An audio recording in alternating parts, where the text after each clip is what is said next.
Hi friends, ఈరోజు అటుకుల పాయసం ఎలా చేద్దామో చూద్దాం. దీనికి కావాల్సిన పదార్థాలు: ముందుగా 1 గంట పాటు నానబెట్టుకున్న అరకప్పు సగ్గుబియ్యం, 1 కప్పు అటుకులు మరియు 1/2 కేజీ బెల్లం, జీడిపప్పు, కిస్మిస్, ఇలాచి, 1 లీటర్ పాలు మరియు 100 గ్రాముల షుగర్.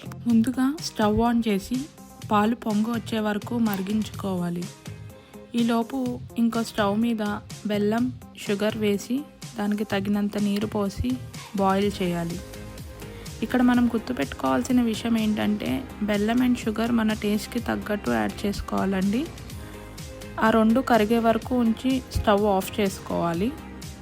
ఈలోపు మనకి పాలు పొంగు వచ్చిన తర్వాత మీడియం ఫ్లేమ్లోనే పెట్టుకొని నానబెట్టిన సగ్గుబియ్యాన్ని ఇంకా అటుకుల్ని యాడ్ చేసుకొని కలుపుకొని మీడియం ఫ్లేమ్లోనే 5 మినిట్స్ ఉంచి మనం ముందుగా తయారు చేసుకున్న షుగర్ సిరప్ని దీంట్లో యాడ్ చేసుకోవాలి.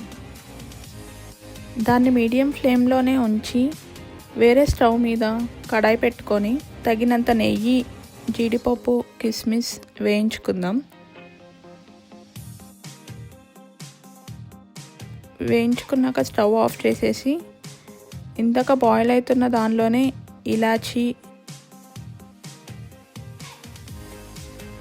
అండ్ వేయించుకున్న జీడిపప్పు, కిస్మిస్, నెయ్యి యాడ్ చేసుకొని 5 మినిట్స్ ఉంచి ఆఫ్ చేసుకోవాలి.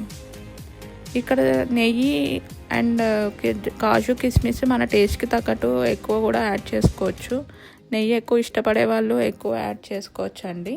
ఇప్పుడు మన వేడి వేడి అటుకుల పాయసం రెడీ. దీన్ని బౌల్లో సర్వ్ చేసుకుందామండి.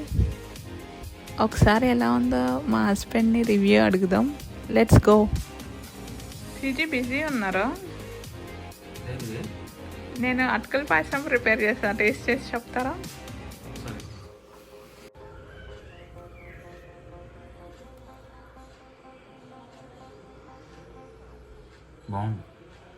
నిజం చెప్పండి.